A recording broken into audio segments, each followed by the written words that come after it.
Welcome to Fluent and Chill. I'm your man, Anthony K from Sports Fluent. I'm here as always with Jermaine from Chilltown Hoops. Jermaine, how you doing, man? What's up, brother? NFL edition. We got a lot of things to talk about. Before we do, if you're watching this, gotta follow and subscribe. All right, that's out of the way. So we're gonna talk Cleveland Browns, specifically my favorite quarterback. We're gonna talk about the undefeated Arizona Cardinals, the winless Detroit Lions, and you know what? There might be a trade. We don't get a lot of big trades in the NFL, so this is important if it happens because there's a lot of things, a lot of moving pieces. So we'll talk about that rumored trade, and then as always, we'll go through the slate of games and make our predictions. Mm-hmm. So let's start with the trade. Last I heard, and this is like I said, it's always changing. Deshaun Watson to the Dolphins, Tua to the Washington football team, and pieces and mostly draft picks to the Texans. Listen, the Texans understand they're not going anywhere this year. Mm-hmm. They gave away all of their draft capital in previous trades. That man is no longer part of the Texans organization, probably a good thing. So let's start first with Watson. Hasn't played a snap this season, has a ton of things going on off the field. Does this make sense? Let's start for the Miami Dolphins. So let's start with what you just got finished talking about when you talked about this said coach who will not be named, who basically handed coach and GM, right? They gave him everything. Not just the coach and GM, who basically handed DeAndre Hopkins over, who was arguably the best wideout in the game, for a bucket of extra crispy and a six-pack, which definitely which is appealing though, right? We might be able to talk about that, Tom, but you might have to throw in a little more than a bucket of extra crispy six-pack. You might have to throw in two buckets. No way about that. But when I think about this trade, the first thing that I'm thinking about is in my lifetime, I haven't seen a quarterback at this age that's been available that's this good. So there's no way that you could even entertain saying no, except for the fact of what's going on with him, which suggests to me that Miami is doing their due diligence with this, because they couldn't entertain this if there's the possibility that he could go to jail or that there could be criminal charges against him. Because again, this is something that's huge, and it could be a huge stain on your organization, because essentially what you're saying when you bring a guy like this in is you condoning this sort of behavior. When in reality, that might not be the case, but perception is reality. So when I think about this trade and I think about them getting Deshaun Watson, what he would do for their franchise, he's definitely a franchise alter. He alters a franchise. We're talking about when he's healthy and when he's playing, he's a top 5 quarterback. I don't think that's a question. I don't think that's 100%. I don't think that's a question. I think he's a top 5 quarterback. And I think that the Miami Dolphins have recognized they can't say no to this, even with what's going on with Deshaun Watson. And again, I think that they've done their homework, but I don't think that they can say no to this. And I think that they also recognize that with Tua, maybe we made a mistake. Well, that's what I was going to start with, because obviously Watson to any team, if he plays, makes them better. Because like you said, on the field, he's one of the top 5 quarterbacks in the league. He does a lot of things that a lot of guys can't do. I'm curious, obviously, the off the field stuff. It has been so long. And I don't feel like there's been any movement at all in what's been going on with him off the field. I don't see any court dates or cases. I see a bunch of people accuse, then drop off, then new accusations come in. And so I have no idea. Houston has clearly moved on from Deshaun Watson. There's between him, right? They tried to bring in a new coaching staff, maybe to kind of work their magic and say, hey, it's a new regime. Let's do this. It didn't work. So Houston clearly isn't going to have Watson playing for them. Watson doesn't want to play for them, so he has to move. He's not even practicing, though. He's not even at nothing. No. Which also scares me, because he can't just, let's say they make the trade tomorrow. He's not playing anytime soon. Right. However, I said this then, I'll say it again now, and I'll continue to say it. Tua was the wrong pick. And it makes it even worse when you see the people that were picked after him. Joe Burrow, Justin Herbert, right? Though Tua came in with injury questions already. And listen, I get it. There was a whole season where they were tanking for Tua. There was a big thing in Miami, It was huge, as you probably know. But that, listen, the crowd should never make your draft picks. And I think Donovan McNabb getting booed. I think Philadelphia did pretty good how'd that work out? Yeah, that's why you don't trust the crowd always. So I think, yes, Miami, you understand that Tua is not the guy. I've been saying that since day one.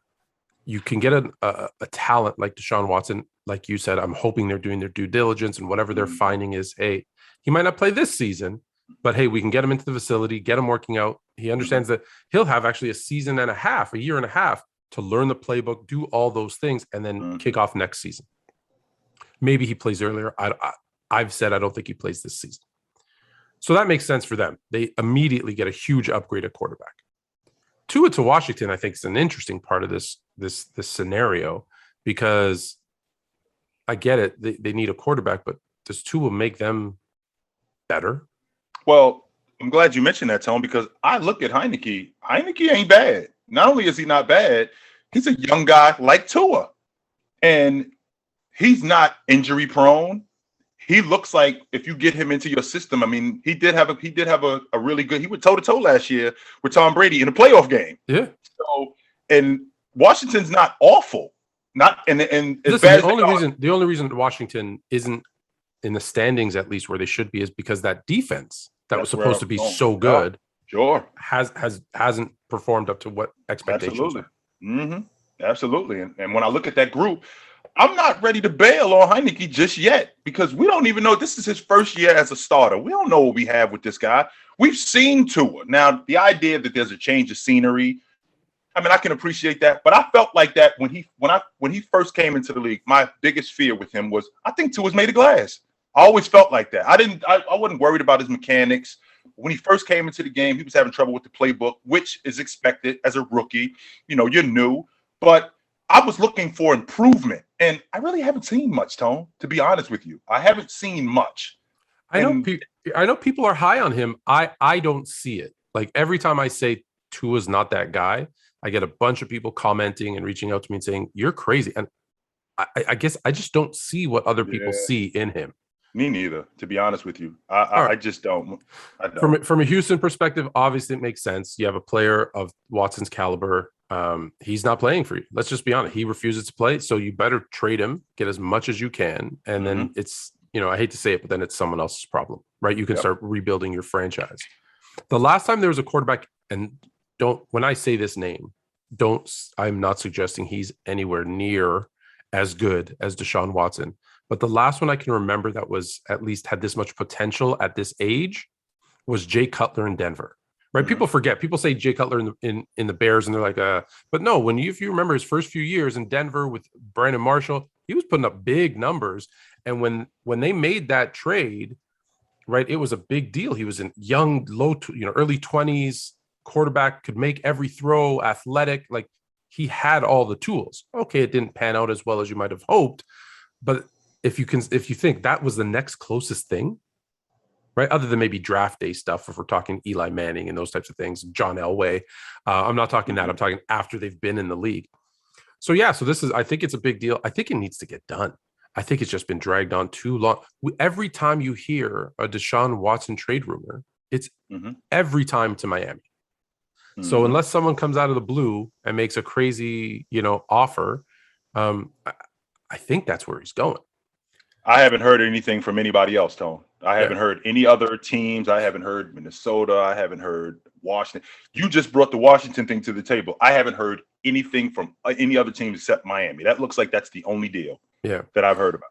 So from one quarterback who probably was drafted too high and isn't panning out to another one, in my favorite, when you have a Super Bowl caliber defense, a Super Bowl caliber skill position, wide receiver, tight end, running backs, and the only thing you don't have is a Super Bowl caliber quarterback, we got to talk about him. Now, I get it. He's injured. Everybody on the team's injured right now. So I don't mean to kick them when they're down. But Cleveland needs to move on from Baker Mayfield. You over him, Tone? That's it? I think he is the worst quarterback in the league. Wow. So how did we go from I don't trust him. Nah, so we breaking up. What happened? We're done. I want the ring back. You want the ring back? Wow, we got hair already. Oh man, hear me out. I'm listening. Hear me out. Baker Mayfield's the worst quarterback in the league, and here's why. Take any other starting quarterback. Now, again, you got to go back before the injury. I get it. He hurt his shoulder, and now Chubb is hurt. I get, and we got to talk about Chubb, how he's the second leading rusher in the league, and Derrick Henry has more yards after contact than him. But anyways, that's a different conversation. So Baker Mayfield, worst quarterback in the league, and here's why. Take any other starting quarterback in the league when the Browns are healthy. Are any of them performing worse? You got with that. So those guys. This Browns unit, Chubb is ready. Kareem Hunt is ready. ODB is ready. Yeah. The defense is solid. So take Baker off and put Kirk Cousins in that lineup. Are we rolling? Right. We're rolling. So we're rolling. No question about it. We're rolling. No question. I guarantee you, Odell Beckham has a huge season. We take Baker off that unit. We putting Sam Darnold in there. Are we rolling? 100%. Oh my God. I don't see another quarterback being worse than what Baker Mayfield did with this Browns team before injury. And like I said, I feel terrible kicking the man when he's down, but if it was me, he's down, I'm rolling up in a carpet and I'm rolling him out. Oh man, now I'm one who in the beginning I had huge expectations. I had them as the best team in the AFC North. I disagreed with you, but I know you didn't. You didn't disagree with me. You were adamant about it. You were ready to shut me down. OG, Jermaine, J-Dub, what are you thinking? This dude is a fraud. You was convinced of that. But I'm looking at the unit, and I saw what they did last year in the playoffs and how they handled Pittsburgh, and I saw that defense is coming back from Myles Garrett at the front, and then I'm looking at what they're doing on offense. Baker's going to get better. Kareem Hunt's going to be the number 2. Chubb is going to be what he is. Well, turns out these guys have been what they are, only except we got one problem. And the one problem is you are not holding up your end of the bargain. We can win games with the quarterback not being great. You can't lose us games, though. That can't happen. We can't lose games because you're bad. We can't consistently lose games because you're bad. And that's been the case in a lot of these games. I think I said this to you in the past, Tone. I think Baker Mayfield is 0-4 when his team scores 40 points. Yeah. Whenever his team scores 40 points, he is 0-4. So I'm having a difficult time accepting this, but it is the reality that Baker isn't looking. He's looking really average. Okay, let me ask you this right now. I think they're very lucky that Ben Roethlisberger is still in Pittsburgh because that's their only hope of me saying he's not even the worst in his division but it's close. I'd probably have Ben Roethlisberger over him too on that team. That being said, you're right now in a division with the Ravens, who look fantastic. Mm-hmm. The Bengals, your team. You called the Bengals who look great. Mm-hmm. If you're the Cleveland Browns, and Houston calls you up and says, "Hey, trade us Baker." Before we whoa, stop! I already know where you're going with this. Don't even finish it. Yes, you're doing it. And then doesn't Cleveland automatically become the favorite in the AFC? Yes, at least in that division they do. 100% in that division. You have a division with Deshaun Watson, Joe Burrow, and I'm forgetting Lamar Jackson. And Lamar Jackson, that's a division. That's a division right there. But you make that call all day long. Even if you say, "Hey, this year's shot. Next year, I'm coming back with a healthy Landry, healthy Beckham, healthy Chubb, healthy Hunt." That defense, they're all, I think, pretty much shored up for. You're a contender. Would you say that today? No. I look, like I said, I look at Baker, and when I'm thinking about a team that's a Super Bowl contender, my quarterback, Terry Bradshaw, said it best. You can lose games with me. You can't win without me. It can't be flipped around. That can't happen. You can lose games with me, but that cannot happen. Absolutely not. No, it can't. And in this particular situation, a lot of their losses have been injury, which we can't. Right, you can't control that. We can't discount injury, but a lot of that Baker being average. And if we're going into we're in year 4 now, Tone, going into year 5. What we can't have is a guy who is he above average at best? And is that going to get us over the hump? And as of right now, it doesn't look like it, Tone. Now, do we stick with this guy or do we move on from him? Sounds like sounds like you're out. I was never in. Sounds like you're out. I wasn't in from draft day. I just I hate being, no, that's not true. I love saying I told you so, but I told everybody so. I told them, and they, Cleveland fans came after me. They're like, no, man.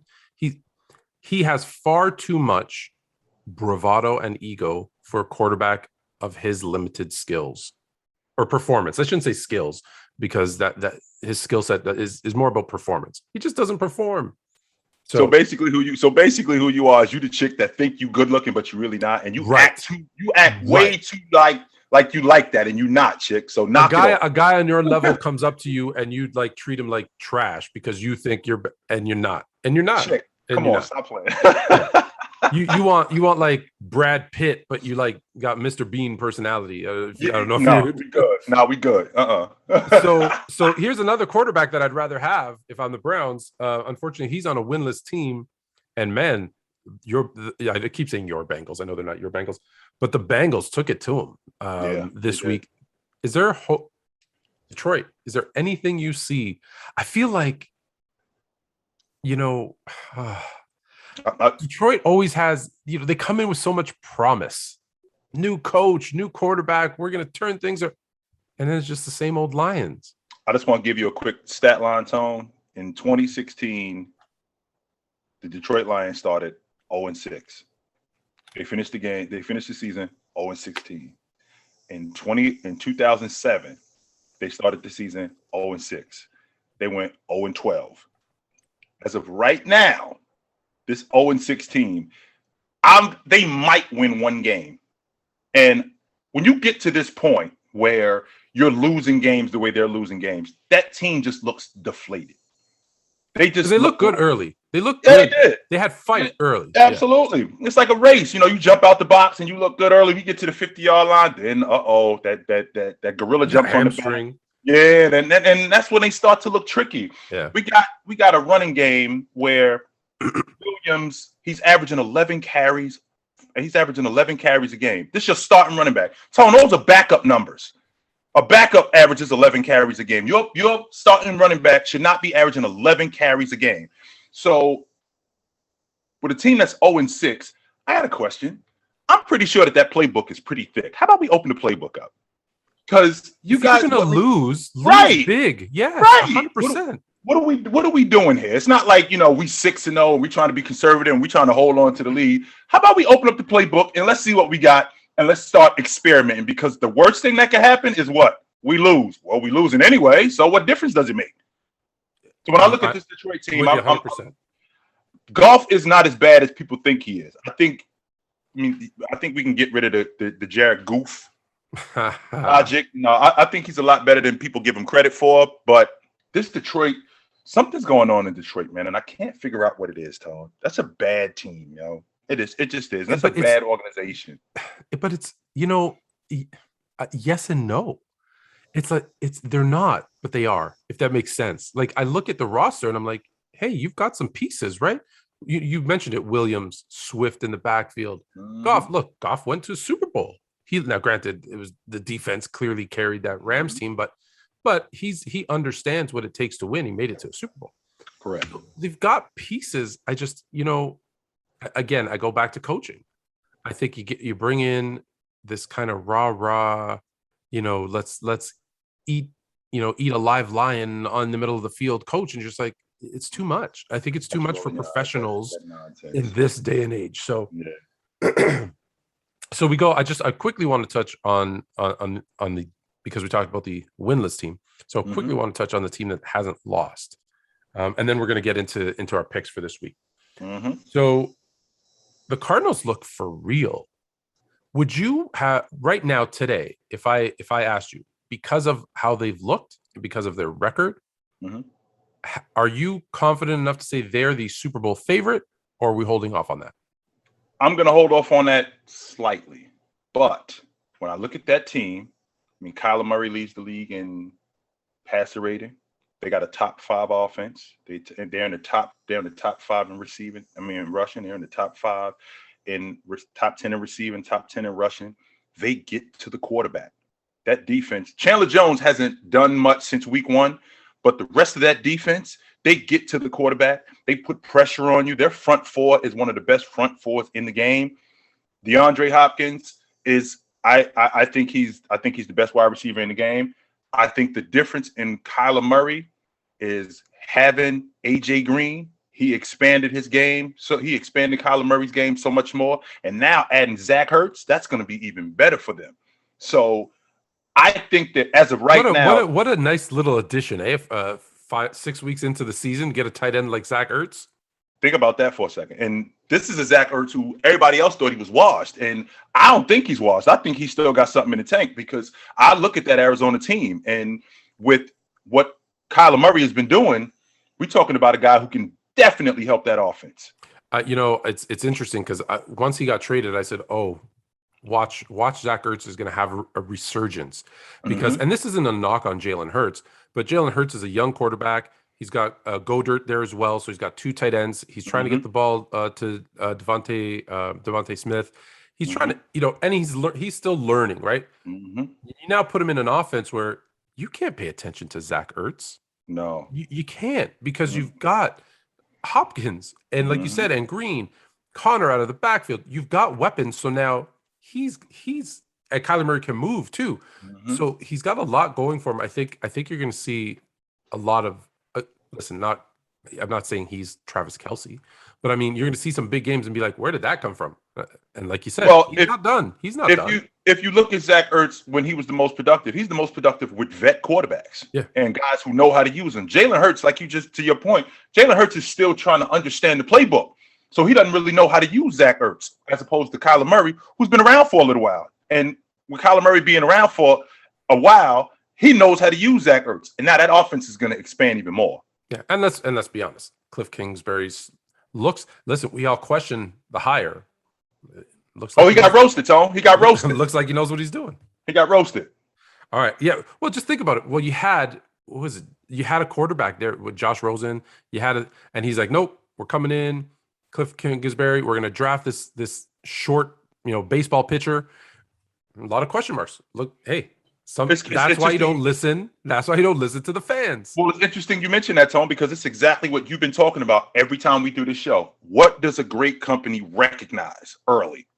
They recognize when we got it wrong. When they got Josh Rosen, you know what? We screwed this up. Let's fix it right now. We're not going to fix it over the course of 2 or 3 years. Nope. We got this pick wrong. This is the guy we're going with, and let's move on with it. And we got the coach wrong, too. So let's move on with it. All right. So this week, I think this one's going to get ugly. We're starting off with the Broncos and the depleted Browns. So you're missing Chubb, you're missing Hunt, you're missing Mayfield. Case Keenum, serviceable backup, but I mean, he doesn't have his weapons. Don't leave out. And the defense is hurting too. Don't leave out. He hasn't started a game in 3 years, by the way. That's the last time he started. And when they lost to Minnesota when they lost to Philly in the NFC Championship game. So that's the last time he started. So I wouldn't be surprised if Denver smoked them dudes, if they smoked them tonight. That wouldn't surprise me one bit. And it's so funny. I'm with you 100%. And then what's going to happen, right? The Browns are going to pull off this crazy. Cleveland's going to win. Exactly what's going to happen. That would be so Browns of them to do. All right. This might be, if not the game of the week, it's up there. Division rivals. AFC North, the 2 teams battling for the top spot, surprisingly. The Ravens and the Bengals. Yeah, absolutely. This would be good. I think this would be a good game. Well, I've said this to you before, Tone. When I look at this Ravens team, you take Lamar Jackson off that crew, they're Jacksonville. I think they might. You've convinced me of that, by the way. I've been watching them really close. I think you're right. I think that they're Jacksonville without him. And that offense, he's so dynamic with him in it, and him adding now that he's involved, Mark Andrews involved in the offense even more, they're even better. However, this Cincinnati team, I've been big on them before the season started, and I'm going to continue to be big on them. But I think Baltimore is the class of that division right now. I just do. I think they're the class of that division, and I think that they beat them. So I just want to make it clear that the Baltimore Ravens are the class of the AFC North, and you're now over on the dark side because you fought it early. I did. I was with Cleveland. I was all the way in with Baker Mayfield, all the way. But like my man Tone, I recognize, make a mistake. Let's not screw around with it. Let's move on from it. I so want to pick the Bengals to win this game. I really, really do. Mm-hmm. I don't think they do. So I'm with you with the Ravens winning this one. And listen, I got to stay true. I picked the Ravens to win the AFC North from the beginning. To win the AFC North, you got to win your divisional games. So I got to stick with it. Sure. In a game that I really hope is close, because they beat them last year. Let me point that out. They beat them last year. They're two very different teams, unfortunately, but we got the Bucks and my Bears. Well, yeah, I think we both know the Bucks. I think we're both picking the Bucks to win. Yeah. So let's just talk about, can the Bears keep it close? Because the one thing the Bears do well is sack the quarterback. Number one in the league at sacking the quarterback, Khalil Mack, and I believe Roquan. No, is it Roquan Smith? It might be Robert Quinn. As they got two players in the top five. Robert Quinn, actually. And you know how I feel about Roquan Smith. You already know how I feel about him. I think he's one of the best defensive players in the game. I think he was second in the league last year in tackles. So I'm a huge Roquan Smith fan. But I just think that with that offense, they can get to the quarterback, and that's when Brady loses. Right. If they could get to Brady, and if they could at least disrupt them, they don't necessarily have to sack him, but if they could get to him, because Brady's sitting in that pocket, Tone, forget it. You have no shot. And that's what happened last week with Miami. That's what happened a week ago, 2 weeks ago with Miami. So if they could get to him, they got a shot, but I don't think so. I think that Tampa team, I think they outlast them because Chicago can't score enough. Chicago, and that was going to be my thing, is that I think the defense, the two things the Bears defense does well is stop the run, but really Tampa's not running the ball. Even with Fournette, I know he's starting to do it, but listen, they're a passing team. And what's the Bears' weakness? It's in the secondary. But they also get to the quarterback.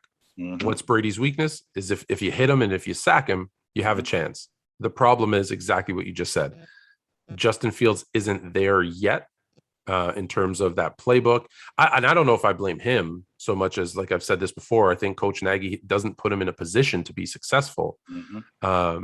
So I think you're right. I think they don't score enough. Like they were in that game against the Packers last week until the new owner of the Bears, Aaron Rodgers, ran that one in for a touchdown. Right? It was a 3-point game at that point. They were in it, but they couldn't keep the offense on the field long. Yeah. All right. Washington. Speaking of the Packers, this week they got Washington. I got another blowout. I think they handle Washington. I don't think that they beat Washington. I think they handle them. And the reason why I think they handle them is because as of right now, that Green Bay offense is rolling. They've won 5 straight. They just look like a well-oiled machine. That Washington defense just looks real disjointed. And you said this early in the season, which I also have to eat. You said this early in the season when you talked about in the last 20 years, what has not happened, Tone? NFC East, same team, hasn't won the division 2 years in a row. This Washington team just looks disjointed. The defense in particular, they just look disjointed, and I think that Green Bay handles them. I don't think they beat them. I think they handle them. All right, so we're both on the Broncos. We're both on the Ravens. We're both on the Bucks. We're both on the Packers. This game, if you would have asked me week 1, and we were going through the schedule, I would have said, "Oh, this is a win." Now I'm not too sure. We got the Chiefs and the Titans. The 3-3 Chiefs against the 4-2 Titans. I actually think the Titans handle them, especially with the defense that Kansas City has. They have no answer. The one thing that I dig the most about Tennessee is how they commit. And they commit. Monday night is a prime example. In the first quarter, I think it was the first quarter, 4 rushes for 8 yards. But they knew Derrick Henry's going to bust one. So keep going to him. 76 yards later, you hear the crowd going nuts. You see my man walking into the end zone. And then once he busts one, the floodgates just open up. And I think that that's the same idea against Kansas City. They're going to try to put 8-9 guys in the box, but it's not going to make a difference because I think that Tennessee handles them. And it's going to be because of Derrick Henry. I can't believe that we are at this point in the season where what I'm about to say is going to be a bold prediction. and I'm giving you two. This is a two for one. One, Derrick Henry is going to flirt with 200 yards. 2,000. 200 yards in this game? In this game. Flirt. That ain't ridiculous. Flirt. That ain't ridiculous. That's not. He's going to flirt with 200 yards in this game, but the Chiefs will win.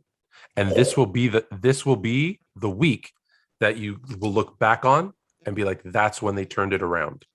Even though they couldn't stop Derrick Henry, they did enough to stop the passing game of Ryan Tannehill, and they look exceptional on offense. This is going to be the game you look back and go, remember that game where Derrick Henry almost rushed for 200 yards? Yeah, but he lost. This is going to be that game. So that's our first disagreement. One with disagreement. Falcon. We could pick it. It's a game this week. The Falcons and the Dolphins. Atlanta. How did the Dolphins, with their starting quarterback, lose to the Jags? Who threw for over 300 yards, by the way. And Tua actually didn't look bad. No, he looked good. He didn't look bad. That defense with Miami, again, they look disinterested. I thought they were supposed. See, these teams are. I thought the Rams and Washington and the Dolphins were supposed to be these elite defenses. What happened? Well, they were, and you lose a game, you lose two games, and then the offense isn't. A lot of defenses are predicated on the offense giving them something. So the Baltimore Ravens in 2001 with Ray Lewis made it clear, if you give us 18 points, we'll make it stick. The problem that we have in Miami is they're not giving us anything. They've been shut out of games. So how can we compete when we're getting shut out? We're getting nothing on offense. When you got a guy in Xavier Howard, who's arguably the best corner in the game, right? So I think that defense is disinterested, and it's primarily because that offense is giving them nothing. I really want to pick the Dolphins just to be contrarian, but I don't think they would. I think the Falcons as well. All right. In what used to be such a nice game is now interesting. You got the Patriots versus the Jets. 3 wins, 8 losses among them. We're not used to this. Bill Belichick must be like ripping his hair out. He is not used to losing. No. And I get it. He's got a rookie quarterback. Mm-hmm. But it's not like last year. I think last year he had a built-in excuse, right? First year without Tom. Mm-hmm. He had Cam Newton in and out of the lineup. Mm-hmm. But then they went and spent some money this offseason. Mm-hmm. The defense looked good. The most he's ever spent in the offseason, by the way. That's what I'm saying. It's the most money he's ever spent in the offseason. But when I look at this Patriots team, I think they got their quarterback for the future. I dig Mac Jones, and I think that they got a guy that they're going to build around. No question about that. I think that New England has a solid defense. The Jets haven't given me anything to hang my hat on with them. They just haven't. And I don't think they made a mistake with Zach. I need to see some more from him, but I do think that New England handles them. Yeah. Listen, Bill Belichick, if you look at his record against rookie QBs, I believe he's undefeated still. If not, I think he's still undefeated. So there's no I think you're going to actually, I always try to infuse a little fantasy. I missed the Patriots on the waiver wire. So now I'm dying. I got to figure out my defense for this week. But the Patriots defense are going to look like you're going to wonder how they only have 2 wins this season. They're going to look so good. They didn't get it wrong with Zach Wilson. The thing with the Jets, and I'm sorry to all my Jets fans, I know there's a number of you. The Jets got everything else wrong. They always get everything else wrong. Sam Darnold wasn't a bad pick. Zach Wilson isn't a bad pick. Could there have been better picks? Sure. But I don't think it matters what QB goes into that position. Let me ask you this. I'm going to circle back. Would you like to have Zach Wilson on the Browns right now? No. Really? No. I think he's better than Baker Mayfield. Of course you do, Joe. So I'm going. Yeah, I think we're both on the Patriots on this one, and I think you're right. I think the Jets just seem to make every wrong decision. I don't get it. Listen, if you're listening, Gary V wants to be the owner. Gary Vaynerchuk wants to be the owner of the Jets. Sell him a piece. He can't be any worse.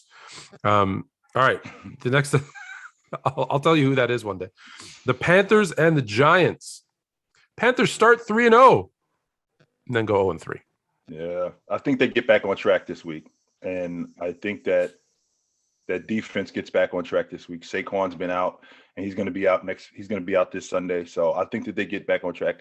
Daniel Jones, I think last week was a was an anomaly. I think that's the first time he's thrown 3 interceptions in a game in his Well, career. he's coming off a concussion. He probably even shouldn't have played. Let's be honest. That's the first time he's done that. So I'm going to discount that. But I think the Carolina Panthers handled them this weekend. Yeah. I think Carolina. I think you're right. I think they get back on it.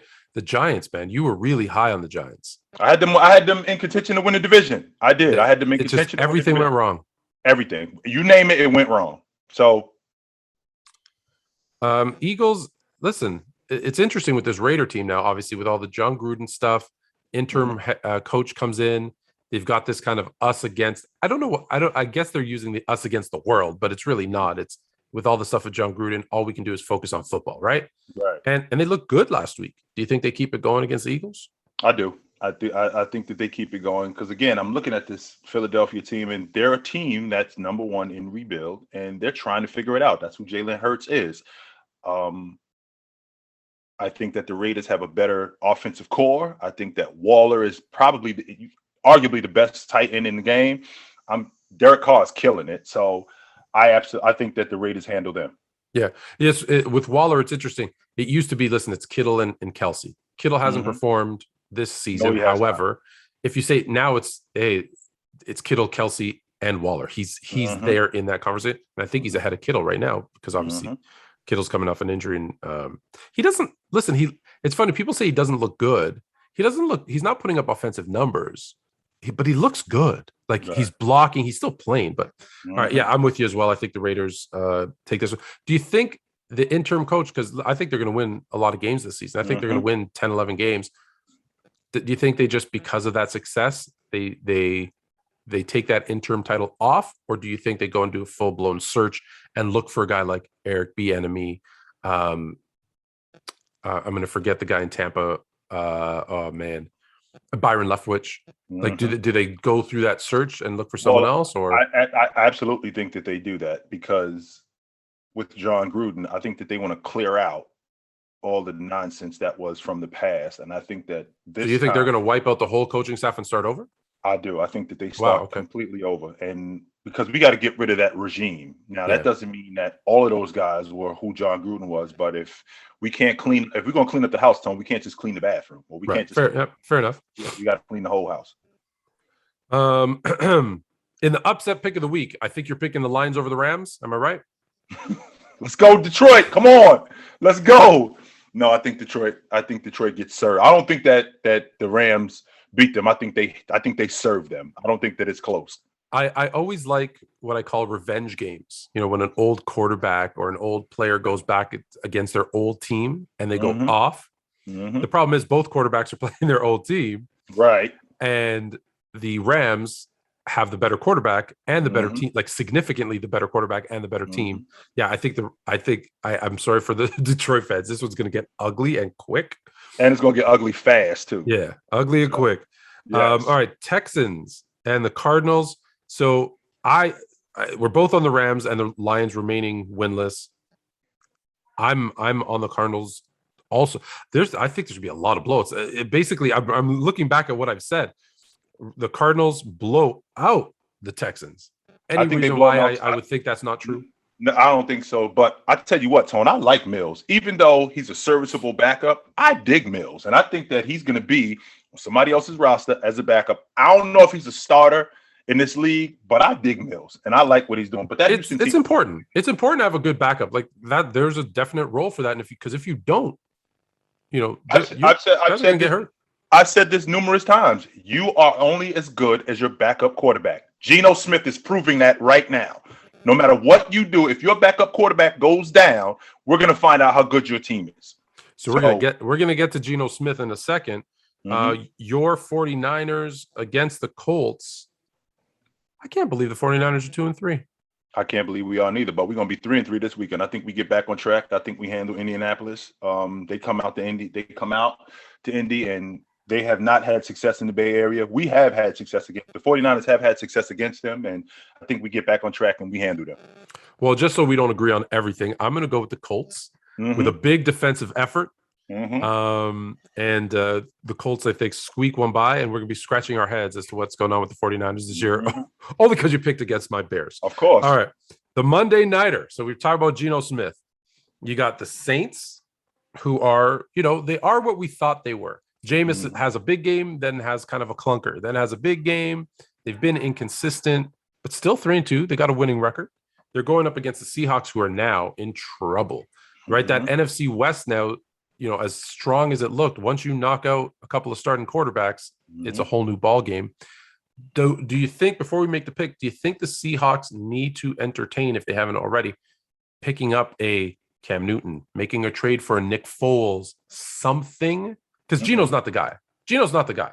Well, first of all, he just got into the lineup, Tone. And if we're going to get somebody off the street, how long is he going to be in? Russ is going to be out for another, 3-4 weeks minimum. So if we bring in Cam, he's got to learn the playbook. He's got to get in shape. We have to get all of those things done. We already got this guy, Geno Smith, in him. He knows the playbook. He knows everything that we're doing. So let's just roll with him and let's see how far we can get. All right? Because if we bring somebody new in, like Cam Newton or somebody of that caliber, they got to learn the playbook. They got to learn the cadences. They got to learn everything that we're doing. And I think I'm going to pass on Cam. And let's stick with what we're doing. Well, I said Cam or Nick Foles, because we know he's the third string quarterback in Chicago. They've been shopping him all season, all off season, obviously. The teams that Nick Foles has played for: the Eagles, the Jags, the Bears. I want to say the Rams and the Rams. Where was the only team he had success? Philly. The Eagles, a bird. Seahawks, a bird. Uh-oh. He's clearly not good with four-legged animals like Jaguars, Bears, or Rams. So let's give him another. Maybe he needs a bird on his helmet. I don't know. But could he be worse than Geno Smith? Well, we don't even know how bad Geno is, man. Geno wasn't that bad last weekend. He wasn't that bad. And Geno is a backup. We all know that. Geno is a backup. And if Nick Foles was already on that roster, I would entertain it. But as of right now, I'm not really interested in bringing anybody new in, Tom. Nah, I'm not. And the thing I'm thinking about with New Orleans is they haven't had much success against Seattle, which I'm going to have to pick Seattle. You're taking Seattle? I'm taking Seattle. Wow. Okay. Well, I'm on the Saints. I think they have another big. This is one of those Jameis Winston big games. Like I'm talking 4 touchdown games. Okay. This week. So let's just recap quickly. We're both on the Broncos. We're both on the Ravens, the Bucks, the Packers. We're split on Titans, Chiefs. We're both on the Falcons, both on the Patriots, both on the Panthers, both on the Raiders. Yep. Both on the Rams, both on the Cardinals, split on Colts and 49ers, and the Monday Nighter were split. So the 3 games we're split at those are the ones that will make the difference, the Seahawks and Rams. So we'll recap, see how we did next week. Yes, and with all that being said, is there anything else? So from all those games, we made our picks, but is there one game that you're like, I watch, I have the Red Zone on one TV. I have 2 or 3 other games on my other TVs. So I don't want to miss anything, but I always have like one focus game. What's that game that you're going to be, I'm watching that game? Baltimore and Cincinnati. That's the game that I'm watching. No question. I'm very interested in that game in particular because I think the winner of the AFC North goes far in the playoffs. I don't think that they're a one and done. I think the winner of the AFC North, they could very well represent the AFC.